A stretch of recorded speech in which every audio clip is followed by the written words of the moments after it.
तो फ्रेंड्स, कैसे हो? उम्मीद करता हूँ अच्छे होगे, ज़बरदस्त होगे, साथ ही साथ अपनी तैयारी में पूरी 100% मेहनत के साथ लगे हुए होगे।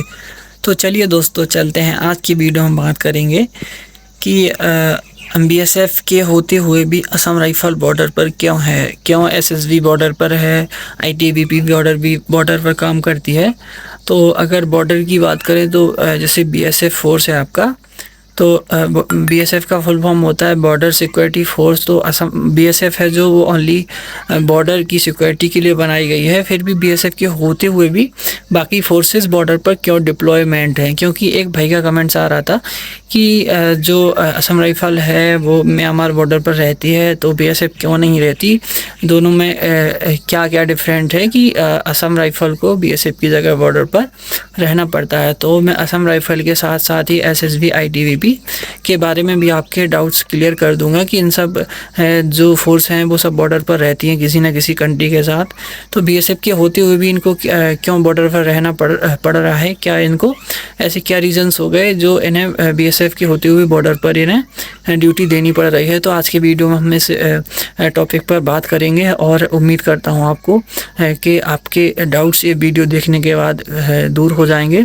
तो दोस्तों, उससे पहले बता दूं, आप मेरे चैनल पर नए हैं और अभी तक आपने मेरे चैनल को सब्सक्राइब नहीं किया है तो प्लीज़ दोस्तों चैनल को सब्सक्राइब कर लीजिए, बेल आइकन पर क्लिक कर लीजिए, वीडियो को लाइक कर लीजिए, जिससे मैं कोई सा भी वीडियो बनाता हूं तो वीडियो जल्द से जल्द आप तक पहुंच सके और आपको उस वीडियो का पूरा बेनिफिट मिल सके। तो चलिए दोस्तों, चलते हैं हम वीडियो में। तो दोस्तों, मैं बता दूं कि जो से हमारा एक सीएपीएफ फोर्स है, central armed police force BSF है, जिसका फुल फॉर्म सभी भाइयों को, मैक्सिमम भाइयों को पता ही होगा। बॉर्डर सिक्योरिटी फोर्स होता है जिसका काम ही है बॉर्डर की सिक्योरिटी करना। तो जैसे कि हमने देखा कि हमें पता है, बहुत से भाइयों को पता है, नहीं भी पता होगा तो मैं बता दे रहा हूँ कि जो बीएसएफ है वो दो कंट्री के साथ बॉर्डर पर काम करता है। एक पाकिस्तान बॉर्डर पर आपका बीएसएफ डिप्लॉयमेंट है और साथ ही साथ एक बांग्लादेश बॉर्डर पर आपका बीएसएफ काम करता है। तो दोस्तों, मैं बता दूं, जो बांग्लादेश पहले पाकिस्तान का ही हिस्सा था, तो अगर मोस्टली कहा जाए कि बीएसएफ को पाकिस्तान बॉर्डर पर ही डिप्लॉयमेंट किया गया था तो गलत नहीं होगा। बाद में पाकिस्तान का वो हिस्सा कन्वर्ट होकर एक सेपरेट कंट्री बना दिया गया जो बांग्लादेश है। तो वहाँ पर भी अगर करंट में देखा जाए तो दो देशों की जो बॉर्डर की सिक्योरिटी करता है वो बीएसएफ है। लेकिन असम राइफल देखा हम, जैसे हम लोग जानते हैं कि मैक्सिमम जो असम राइफल है म्यांमार बॉर्डर की सिक्योरिटी करता है। जो हमारा एसएसबी है, सशस्त्र सीमा बल, वो नेपाल और भूटान बॉर्डर की सिक्योरिटी करता है। साथ ही साथ आईटीबीपी बताएं तो वो चाइना बॉर्डर पर डिप्लॉयमेंट है। तो यहाँ पर बीएसएफ को क्यों नहीं लगा सकते थे? उस भाई के माइंड में ऐसा कमेंट आया, उस डाउट आया इसलिए उस भाई ने ऐसा कमेंट किया। तो दोस्तों, मैं बता दूं कि हर एक फोर्स की अपनी एक काबिलियत है। हर एक फोर्स को उसके एरिया के अकॉर्डिंग उसे ट्रेनिंग दी गई है और उसे उस एरिया में माहिर बनाया गया है। जैसे मैं बात करूं बीएसएफ की, तो बीएसएफ की जो ट्रेनिंग है वो नॉर्मली प्लेन एरिया, जैसे प्लेन एरिया के लिए उसे ट्रेनिंग दी गई है। वो बॉर्डर की सिक्योरिटी कर सकता है, लेकिन मैक्सिमम प्लेन एरिया में। जैसे हम देख सकते हैं कि जो पाकिस्तान का बॉर्डर है वो गुजरात और आपका पंजाब, हरियाणा और आपका जेएनके से बनाता है। तो यहाँ पर मैक्सिमम जो एरिया है वो प्लेन है, इसलिए बीएसएफ को, साथ ही साथ हम बांग्लादेश में देखें तो यहाँ पर भी जो हमारा बांग्लादेश से बॉर्डर है वो भी पूरा एरिया प्लेन है। तो बीएसएफ को जो ट्रेनिंग दी जाती है वो प्लेन एरिया के बॉर्डर की हिसाब से दी जाती है, इसलिए उसे प्लेन एरिया में ही डिप्लॉयमेंट किया जाता है। इसलिए मैं बता दूं कि अब जैसे म्यांमार बॉर्डर है जो तो नॉर्थ ईस्ट में, पूरा जो नॉर्थ ईस्ट का एरिया है वहाँ से पूरा म्यांमार बॉर्डर बनता है, इंडो म्यांमार बॉर्डर। तो वहाँ पर पूरा जो है वो पहाड़ी एरिया है, घने घने जंगल हैं। तो उसके लिए बीएसएफ को ट्रेनिंग नहीं दी जाती, उसके लिए स्पेशलिस्ट फोर्स है। और जंगलों के लिए अगर स्पेशलिस्ट फोर्स मानी जाए जो उसकी ट्रेनिंग ही उस हिसाब से करी जाती है तो असम राइफल है।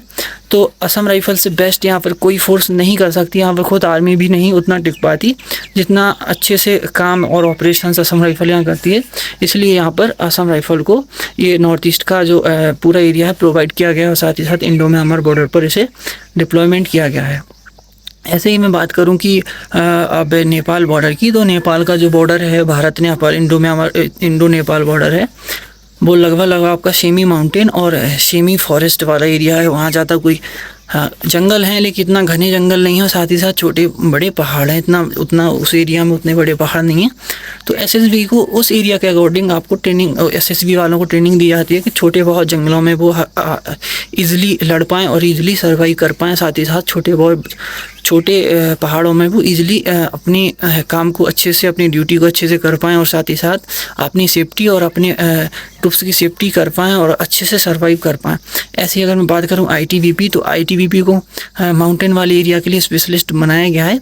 जो ऐसे माउंटेन जिनमें ना तो जंगल होगा ना घास होगा, ओनली पत्थर वाले, जिन्हें सूखे माउंटेन कहते हैं या बिल्कुल पहाड़ी माउंटेन कहते हैं, जिनमें सिर्फ ही सिर्फ पत्थर देखेंगे। तो उन माउंटेनों के लिए आपको आपका आईटीबीपी के लिए, उन माउंटेन के लिए आईटीबीपी फोर्स बनाया गया है, और उनकी ट्रेनिंग उसी परिस्थिति के हिसाब से उनकी ट्रेनिंग कंडक्ट कराई जाती है। उन्हें उस चीज़ में माहिर बनाया जाता है कि वो लोग उस एरिया में कैसे अच्छे से सर्वाइव कर पाएँ और अपने ड्यूटी को अच्छे से, अपने काम को अच्छे से अंजाम दे सकें। जैसे आईटीबीपी लद्दाख में भी होती है, तो आपने रील्स, यूट्यूब वगैरह, टीवी वगैरह, मूवी वगैरह में लद्दाख के पहाड़ देखे ही होंगे।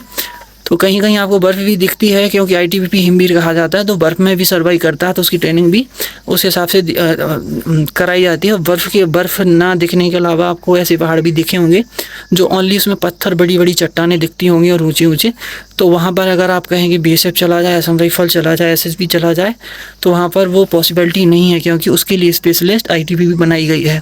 ऐसे ही हर एक फोर्स अपने एरिया में स्पेशलिस्ट है। तो कोई भाई पूछता भी है कौन सी फोर्स बेस्ट है, तो दोस्तों इतना हर एक फोर्स बेस्ट है। अब हर एक फोर्स ने अच्छे अच्छे काम किए हैं। जो हिस्ट्री देखो, हर एक फोर्स की एक प्राउड फील करने वाली हिस्ट्री है, कोई फोर्स ख़राब नहीं है। बस वो डिपेंड करता है कि आपकी चॉइस क्या है, आपको कैसी फोर्स में जाना पसंद है, तो आप उस फोर्स को सिलेक्ट कर सकते हैं। तो ये वीडियो उन भाइयों के लिए भी होने वाला है जो पोस्ट प्रेफरेंस देने में कंफ्यूज होते हैं और उन्हें लगता है कौन सी फोर्स बेस्ट है। तो हर एक फोर्स का अपना काम है।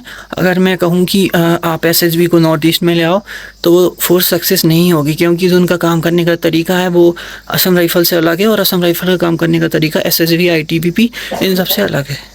हर एक फोर्स लगभग अच्छी है, कोई फोर्स ख़राब नहीं है। सब में काम करना ही पड़ता है, सब में ड्यूटी देनी है, सब में आपको सैलरी और छुट्टी मिलती है। हर एक फोर्स का थोड़ा बड़ा जो 19-20 का अंतर है, वो काम करने में थोड़ा बहुत डिफरेंट देखा जाता है। तो उम्मीद करता हूँ दोस्तों आपको वीडियो पसंद आया होगा। तो प्लीज़ दोस्तों, आप को अगर वीडियो पसंद आया है तो आप मेरे चैनल को सब्सक्राइब कर लीजिए, बेल आइकन पर क्लिक कर लीजिए, वीडियो को लाइक कर लीजिए। और आपको उम्मीद करता हूं कि आपके वीडियो देखने के बाद जो आपके डाउट्स थे, आपकी प्रॉब्लम्स थी, सारी दूर हो गई होगी। अगर अभी भी आपकी कोई डाउट्स है इस वीडियो से रिलेटेड, तो आप कमेंट कर सकते हैं, मैं उसका रिप्लाई ज़रूर कर दूंगा, आपके डाउट्स दूर हो जाएंगे। तो चलते हैं दोस्तों, फिलहाल आज की वीडियो में इतना ही। जल्दी मिलेंगे नई वीडियो के साथ, तब तक के लिए जय हिंद, good bye, best of luck. हंसते रहिए, मुस्कुराते रहिए। जय हिंद।